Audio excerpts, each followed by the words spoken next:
प्यारे विद्यार्थियों, नमस्कार। आज की इस क्लास में हम पढ़ेंगे पर्वत निर्माण से संबंधित सिद्धांतों के बारे में। तो पहला सिद्धांत है कोबर का पर्वत निर्माणक भूसन्नति सिद्धांत। जर्मन वैज्ञानिक एल कोबर ने अपनी पुस्तक the life of the earth में महाद्वीपों के निर्माण और पर्वतों के बनने की विस्तृत व्याख्या की है। कोबर का मत है कि पृथ्वी अपनी आद्य अवस्था से सिकुड़ती जा रही है। पृथ्वी में प्रारंभ में कुछ दृढ़ खंड, जिनको क्रेटोजेन कहा गया है कोबर के द्वारा, वो बने जो बहुत प्राचीन काल से पहचाने गए हैं। साइबेरिया, चीन, Bharat, Australia, Antarctica, Brazil, Canada और अफ्रीका के दृढ़ भूखंड में भी मोड़ पड़े एवं चट्टानों का कायांतरण हुआ और उनके चारों ओर विकसित हुई भूसन्नतियों में पर्वत निर्माण हुआ, जिससे कि दृढ़ खंडों के आकार का विस्तार हुआ। कोबर के अनुसार जहाँ पर आज पर्वत दिखाई पड़ते हैं वहाँ पर प्रारंभ में जल क्षेत्र थे, जिसे कोबर ने भूसन्नति या पर्वत निर्माण स्थल ओरोजैन बताया है। इन भूसन्नतियों में लंबे समय तक जलोढ़ का निक्षेपण होता रहा। जलपूर्ण भूसन्नतियों के चारों तरफ प्राचीन दृढ़ भूखंड थे। यही दृढ़ भूखंड वर्तमान महाद्वीपों के विकास के प्रमुख आधारभूत तत्व थे।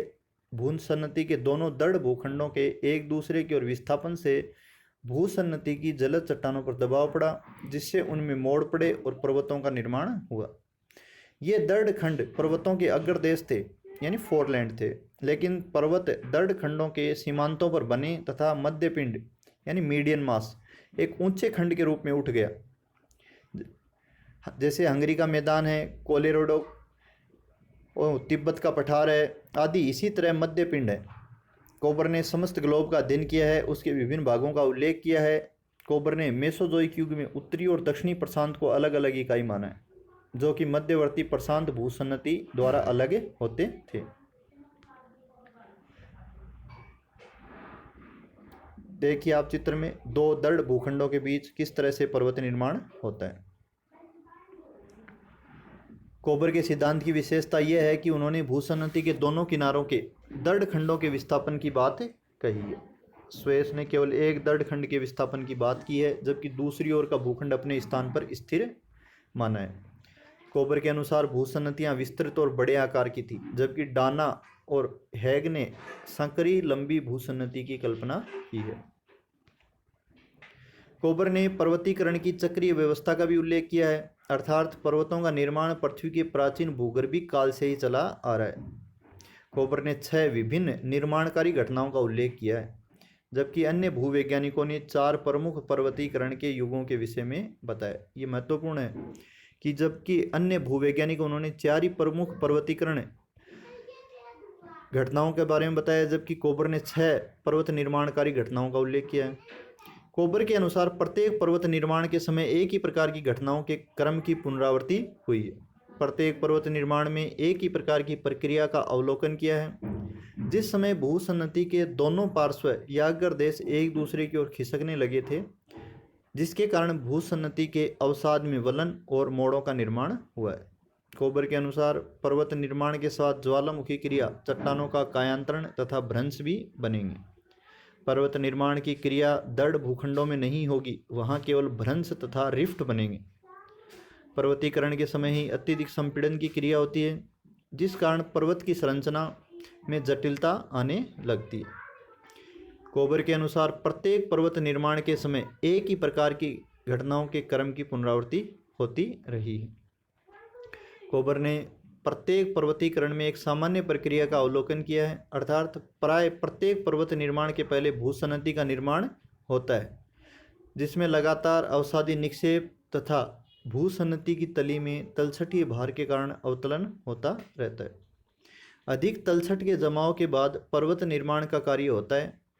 जिस समय भूसन्नति के दोनों पार्श्व या अग्रदेश एक दूसरे की ओर खिसकने लगते हैं और इससे भूसन्नति के अवसाद में वलन पड़ने से मोड़दार पर्वतों का निर्माण होता है।